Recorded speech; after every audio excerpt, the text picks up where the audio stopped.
নমস্কার, আমি শুভম রায়। আপনারা দেখছেন জিটিভি, দ্রুত হচ্ছে সবার সাথে। শুক্রবার দুপুরে হরিয়ারপাড়া সভা শেষ করেই জঙ্গিপুর লোকসভা কেন্দ্রের সুতির ছাপঘাটি কেডি বিদ্যালয়ের মাঠে জনসভাতে উপস্থিত হন মুখ্যমন্ত্রী মমতা বন্দ্যোপাধ্যায়। জঙ্গিপুর লোকসভা কেন্দ্রের তৃণমূল প্রার্থী খলিলুর রহমানের তার সমর্থনে মুখ্যমন্ত্রী মমতা বন্দ্যোপাধ্যায় সভামঞ্চ থেকে একসুরে বিজেপি এবং অন্যদিকে বাম কংগ্রেসকে জোটকে আক্রমণ করলেন মুখ্যমন্ত্রী মমতা বন্দ্যোপাধ্যায়। সেটাও আমার মাথায় আছে, খবর রাখতে হচ্ছে। এবার মা বোনেরা এদিকে বসে পড়ুন।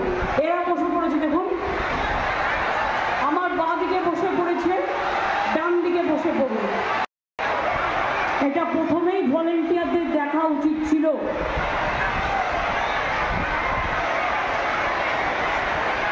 যারা নিরাপত্তার কাজে আছেন আমাদের ভলেন্টিয়াররা, তাদের আগে এটা দেখা উচিত ছিল।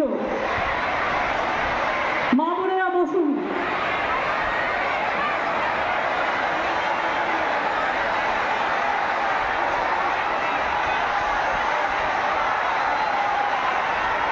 এত গরমের মধ্যে আপনারা এত কষ্ট করে দাঁড়িয়ে আছেন, তার মধ্যেও চিৎকার চেঁচামেচি করলে আমি কি করে বলবো বলুন তো?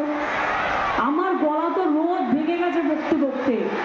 3 মাস ধরে যদি একটা রাজ্যে ইলেকশন চলে, কি অবস্থা হয় বলুন তো? যারা প্রচার করেন তাদের, যারা ভোট করেন তাদের, সকলে। মা বোনেরা বসুন, চিন্তা করবেন না। মা বোনেদের পাশে একটা ব্যারিকেড করে দিন, যাতে মা বোনেদের গায়ে কেউ ধাক্কা দিয়ে চাপ দিয়ে এগিয়ে নিয়ে আসতে পারে। ভিড়টা পেছনের দিকে ঠেলুন না, ঠিক হয়ে যাবে। ভিড়টা সামনের দিকে ঠেলবেন না, ওখানে ভিড় বেশি হয়েছে। ভিড় ভালো, মানুষের এতেই সব কিছু হয়। কিন্তু আমি আপনাদের কাছে অনুরোধ করব, আমি যতক্ষণ টাইম নিচ্ছি আমার কিন্তু ততক্ষণ টাইম বলার কমে যাবে।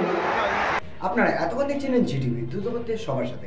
জিটিভির আরও নতুন নতুন খবরে আপডেট পেতে এক্ষুনি লগ ইন করুন www.gtblivenews.com।